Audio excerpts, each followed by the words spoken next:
Some have explored the park's magnificent forest with 500-year-old giant Douglas firs, but relatively few visitors have noticed these two concrete foundations, almost hidden in the bushes.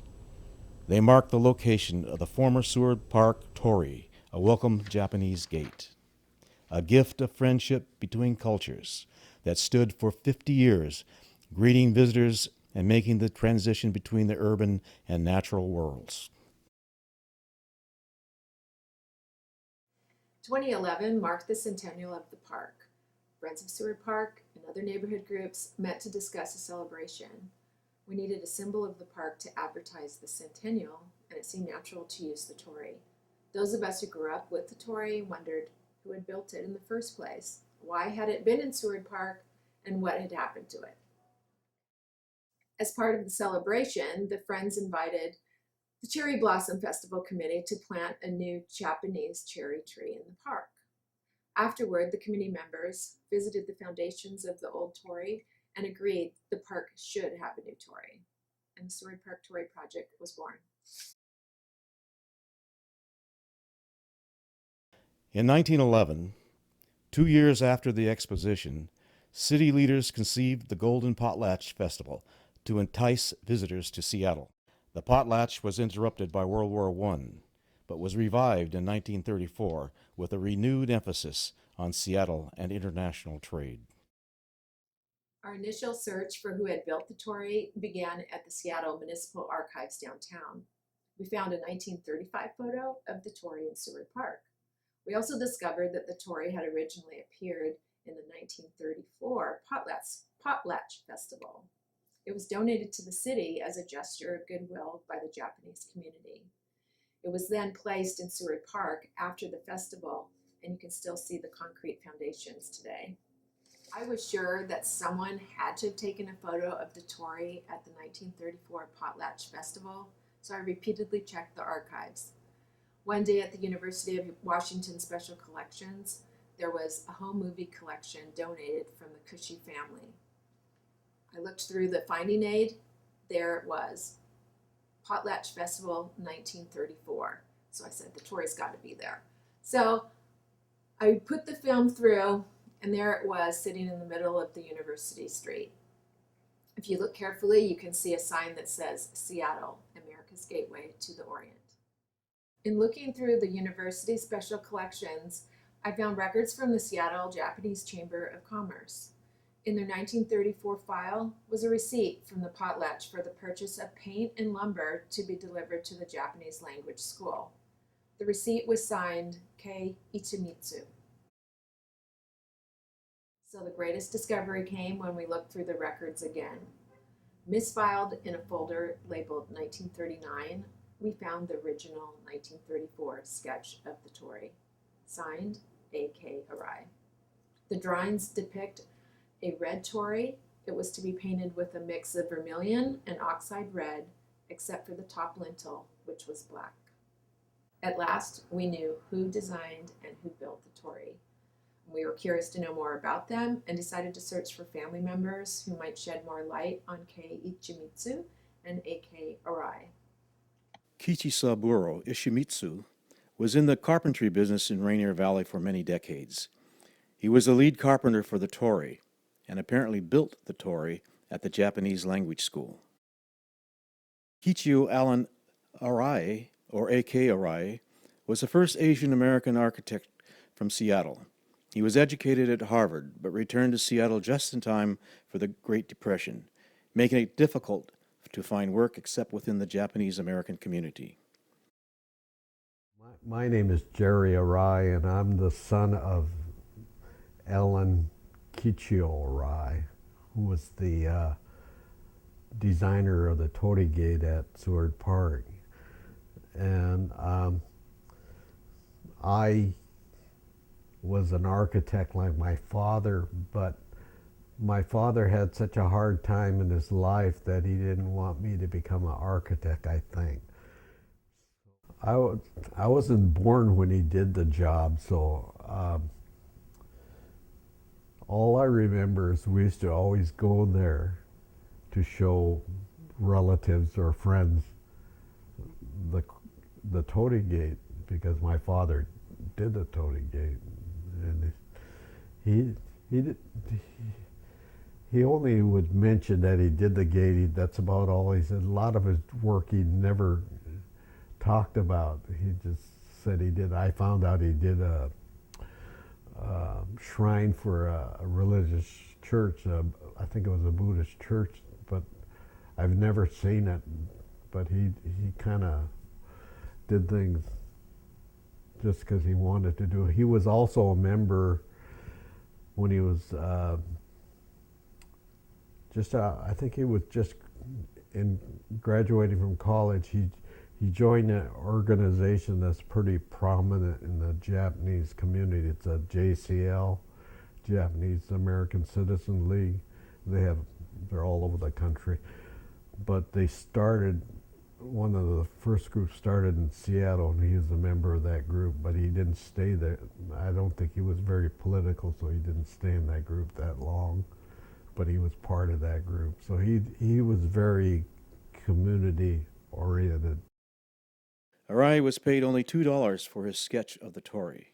The total cost of the Torii was about $172, which was raised from donations as small as 10 cents and as large as $20. Why had the Torii been placed in Seward Park? Was it because the park already had Japanese cherry trees, a Japanese lantern, and a Japanese garden? The first 3 Japanese cherry trees were planted in the park in 1929 by Japanese diplomats on their way to an arms limitation conference in London. A few years later, 3,500 more cherry trees were donated by the Japanese Association of North America.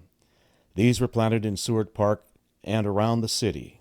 Some of the Kanzan cherries from 1930 are still present in Seward Park.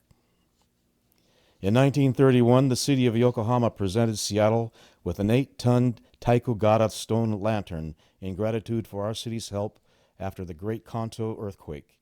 It was placed in Seward Park's Circular Drive garden. The Japanese community advised and helped Park Department head gardener Jacob Umlauf to create a Japanese-style garden in the Circular Drive. It featured cherry trees and red pines as a backdrop for the lantern.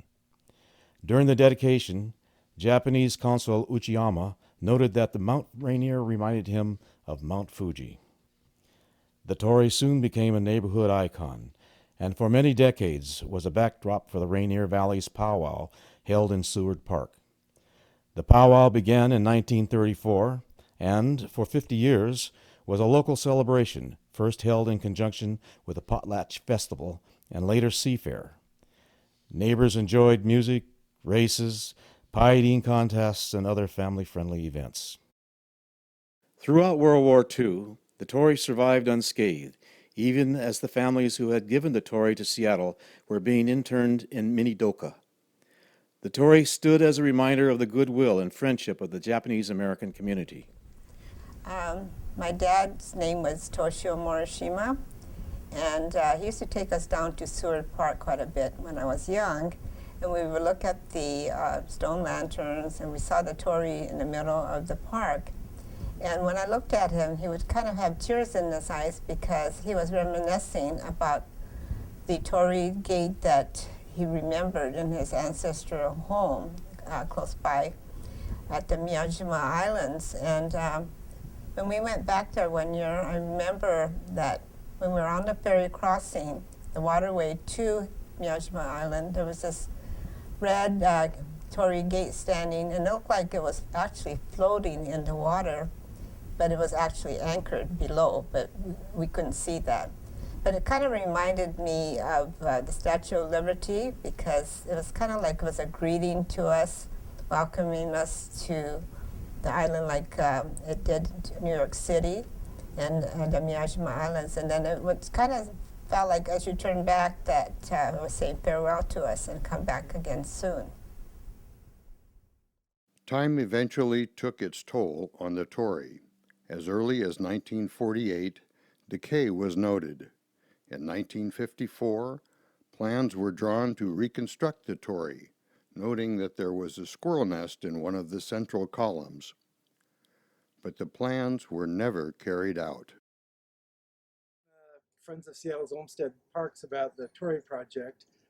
Bob Baines, a longtime Parks employee who was on the board, asked me if we wanted a piece of the old Torii, and I said sure. It turned out that Bob had been on the crew that removed the Torii in the mid-1980s, and thinking that this cultural icon shouldn't just go to a dump, he kept part of it in his yard for 30 years. So Bob and I arranged to have the remaining piece, which was one of the side supports, donated to the Wing Lake Museum. In 2012, the Friends of Seward Park received a neighborhood matching fund grant from the Seattle's Department of Neighborhoods to hire a landscape architect to design a new Torii. So after interviewing applicants, we hired the well-known firm Marase Associates, teamed together with the Japanese carpentry firm Takumi Company. Proposed 4 different designs, from fairly traditional to quite abstract. There was a lot of public discussion about 2 of the designs, the fairly traditional one and a so-called Northwest design that integrated granite and cedar into a more elemental design. While some people preferred the more traditional design, others felt like that would be more appropriate for their grandparents than for the modern Japanese American community.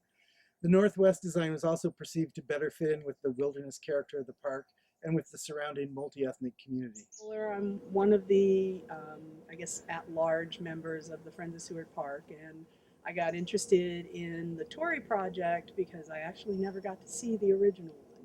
When I lived in Japan, 2005 into 2006, there were Torii everywhere, in some of the most amazing festival, Rainier Valley's Summer Streets Festival, and the Bonadori Festival.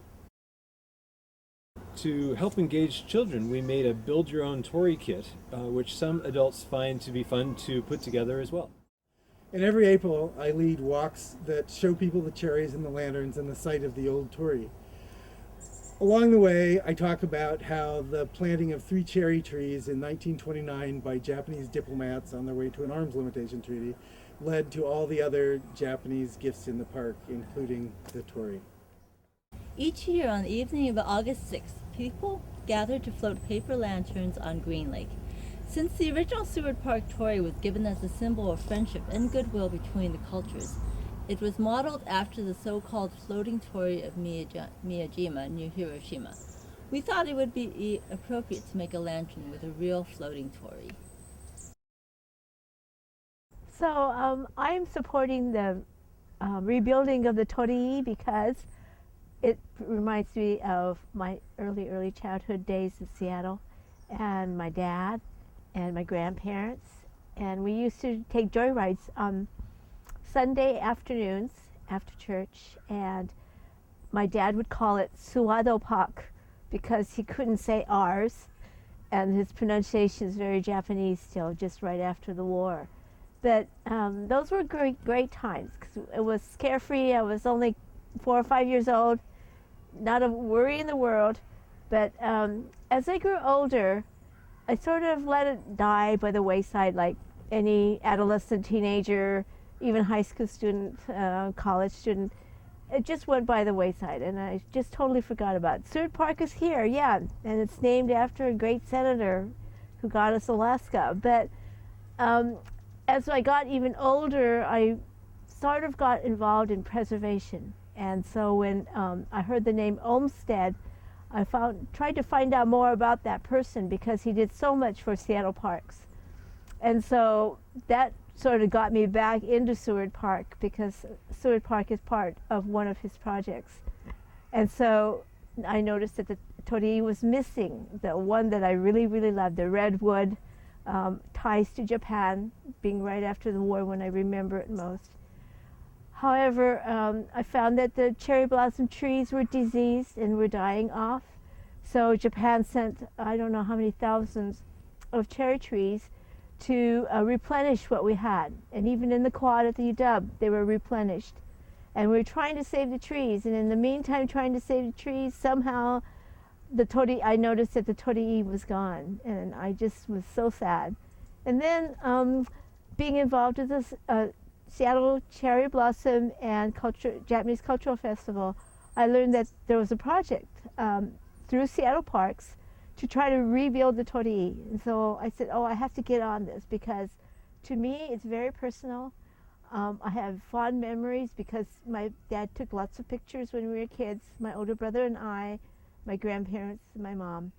So I encourage anyone who loves the relationship between Japan and Seattle and the historical value of having this Torii rebuilt. It's just unmentionable. It's just so wonderful to have it back. My name's Ted Weiner. The original Seward Park Torii welcomed visitors to a special natural area and was a gesture of intercultural friendship from a community that later survived internment. After World War II, our Torii became a beloved icon and gathering place for all our communities and cultures. The new Torii will be a gift that symbolizes our intercultural community. It will honor and continue the legacy of the traditional Torii. Its contemporary design will mark our special natural refuge and inspire the diverse community that enjoys it. Please join us in making our new Torii a reality.